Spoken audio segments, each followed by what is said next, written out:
വളരെ വേഗത്തിൽ ഉണ്ടാക്കാൻ പറ്റിയ ഒരു പച്ചടി, അതും ഹെൽത്തി ആയിട്ടുള്ളൊരു പച്ചടിയുടെ റെസിപ്പിയാണ്. തേങ്ങയൊന്നും അരയ്ക്കാണ്ട് തന്നെ വളരെ വേഗത്തിൽ പാവയ്ക്ക വെച്ചിട്ടുള്ളൊരു പച്ചടിയാണ് ഇന്ന് ഉണ്ടാക്കിയിരിക്കുന്നത്. നല്ല ടേസ്റ്റിയുമാണ്. മാത്രമല്ല പാവയ്ക്ക കഴിക്കാത്തവർ പോലും ഇങ്ങനെ പച്ചടിയൊക്കെ ഉണ്ടാക്കി കൊടുത്തു കഴിഞ്ഞാൽ ഇഷ്ടത്തോടെ കഴിച്ചോളും. അപ്പോൾ നമുക്ക് ഈ ഒരു റെസിപ്പി എങ്ങനെ ഉണ്ടാക്കുന്നതെന്ന് നോക്കിയിട്ട് വരാം.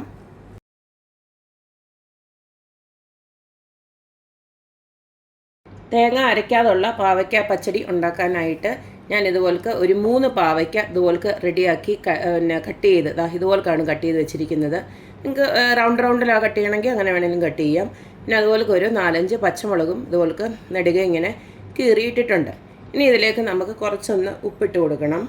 പാവയ്ക്കയ്ക്ക് വേണ്ടിയിട്ടുള്ള ഉപ്പാണ് ഇട്ട് കൊടുക്കുന്നത്. ഇതിനി ഇതൊന്ന് ഇളക്കി വെക്കണം.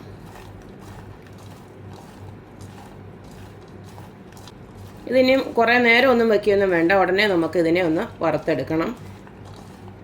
പാവയ്ക്ക വറുത്തെടുക്കാനായിട്ട് ഇതുപോലൊക്കെ ഒരു പാനിലോട്ട് ഞാൻ കുറച്ച് വെളിച്ചെണ്ണയാണ് ഒഴിച്ചു കൊടുത്തിരിക്കുന്നത്. വെളിച്ചെണ്ണയിൽ തന്നെ വറുത്തെടുക്കുന്നതാണ് നല്ലത്.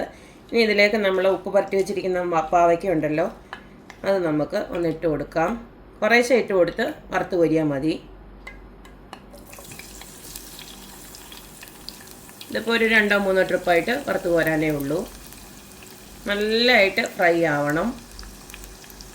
പാവയ്ക്ക എല്ലാം ഇതുപോലെ നല്ലതായിട്ട് ഫ്രൈ ആയി വന്നിട്ടുണ്ട്. ഒരുപാടങ്ങ് കരിഞ്ഞു പോകരുത്. ഈ ഒരു പരുവാകുമ്പോൾ നമുക്ക് ഇതിനകത്തുനിന്ന് ഇതിങ്ങ് കോരി മാറ്റാം.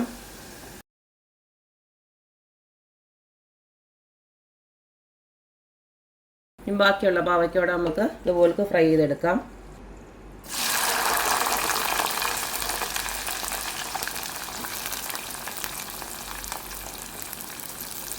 നമ്മുടെ അടുത്ത സെറ്റ് പാവയ്ക്കയും ഇതുപോലൊക്കെ ഞാൻ വറുത്തെടുത്തിട്ടുണ്ട്. 3 പാവയ്ക്ക എടുത്തണക്ക് ഇത്തിരിയേ ഉള്ളൂ. കണ്ടില്ലേ, ഇത്രയേ ഉള്ളൂ. ഇനി നമുക്ക് ഇതിനകത്തുനിന്ന് ഇത്ര എണ്ണ നമുക്ക് ആവശ്യമില്ല. ഇല്ലെങ്കിൽ നിങ്ങൾക്ക് ഈ ഒരു കയ്പ്പ്, പാവയ്ക്കയുടെ കയ്പ്പ് വലുതായിട്ട് ഇഷ്ടമില്ലെങ്കിൽ ഈ എണ്ണ അങ്ങനെ തന്നെ മാറ്റിയിട്ട് വേറെ കുറച്ച് വെളിച്ചെണ്ണ എടുത്ത് വെച്ചാൽ മതി. ഞാനിപ്പോൾ ഈ എണ്ണയുടെ കുറച്ചൊന്ന് മാറ്റി വെച്ചിട്ട് ബാക്കിയുള്ളതിനകത്തോട്ടാണ് കടുക് വറുക്കുന്നത്. പച്ചടിക്ക് കടുക് വറുക്കാനായിട്ട് ആ സെയിം എണ്ണ ഒന്നുകൂടെ ഒന്ന് ചൂടാക്കിയിട്ടുണ്ട്. ഇതിലേക്ക് നമുക്ക് കുറച്ച് കടുകും ഉലുവയോട് ഇട്ട് കൊടുക്കാം. നേരത്തെ പറഞ്ഞ പോലെ നിങ്ങൾക്ക് ഫ്രഷ് ആയിട്ടുള്ള വെളിച്ചെണ്ണയിൽ വേണമെങ്കിലും കടുക് എടുക്കാം. അതിലേക്ക് കടുക് ഇട്ട് കൊടുക്കുകയാണ്. അതുപോലെ തന്നെ കുറച്ച് ഉലുവയുടെ പൊടി വേണമെങ്കിൽ നിങ്ങൾക്ക് ഇട്ട് കൊടുക്കാം. ഇത്രയ്ക്ക് ഇട്ട് കൊടുക്കുന്നുണ്ട്. കടുകും ഉലുവയും പൊട്ടി വരുന്ന സമയത്ത് ഒരു 6-7 കൊച്ചുള്ളി ഞാൻ ഒന്ന് അരിഞ്ഞു വെച്ചിട്ടുണ്ട്. അതൊന്ന് ഇട്ട് കൊടുക്കുകയാണ്.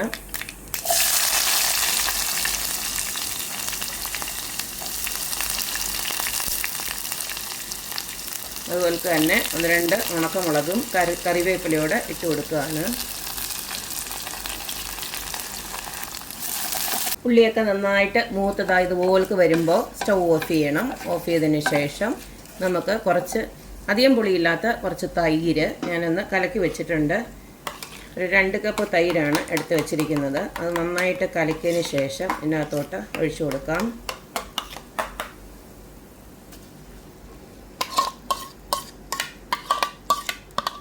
ഇതിലേക്ക് നമുക്ക് ആവശ്യത്തിനുള്ള ഉപ്പൊന്നിട്ട് കൊടുക്കാം. നമ്മൾ പാവയ്ക്ക ഉപ്പിട്ടിട്ടാണ് വറുത്തിട്ടുള്ളത്. അപ്പോൾ അതനുസരിച്ചിട്ടുള്ള ഉപ്പ് മതി. എന്തായാലും ഒരു 1/2 ടീസ്പൂൺ ഇട്ട് കൊടുക്കുകയാണ്. ഇതെല്ലാം കൂടെ നമുക്കൊന്ന് യോജിപ്പിക്കാം.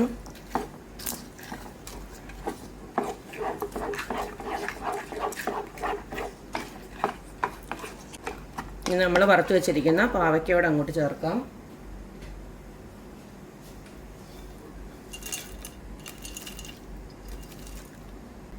ഇതെല്ലാം കൂടെ നമുക്ക് മിക്സ് ചെയ്തതിന് ശേഷം ഉപ്പ് നോക്കിയിട്ട് വേണമെന്ന് വെച്ച് കഴിഞ്ഞാൽ കുറച്ചുകൂടി ഇട്ട് കൊടുക്കാം. ഇത്രയേ ഉള്ളൂ.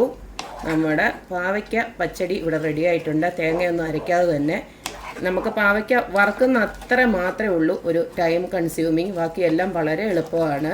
വളരെ വേഗത്തിലൊരു പച്ചടി, നല്ല ടേസ്റ്റുമാണ്. ഇങ്ങനെ ഉണ്ടാക്കി നോക്കിയിട്ടില്ലാത്തവർ തീർച്ചയായിട്ടും ഉണ്ടാക്കി നോക്കണം. പാവയ്ക്ക കഴിക്കാൻ ഇഷ്ടമില്ലാത്തവർക്കും ഈ ഒരു പാവയ്ക്ക പച്ചടി ഇഷ്ടമാകും. ഇപ്പോൾ വിഷുവൊക്കെ വരുന്നുണ്ടല്ലോ, അപ്പോൾ വിഷു സ്പെഷ്യലായിട്ട് ഈ ഒരു പച്ചടിയൊക്കെ ഒന്ന് ഉണ്ടാക്കി ട്രൈ ചെയ്ത് നോക്കുക. അപ്പോൾ എപ്പോഴും പറയുന്ന പോലെ തന്നെ എൻ്റെ റെസിപ്പീസ് ഇഷ്ടമുള്ള എല്ലാവരും please like, share and subscribe. അപ്പോൾ ഇനി ഒരു അടിപൊളി വീഡിയോ ആയിട്ട് വരുന്നവരേക്കും ബൈ.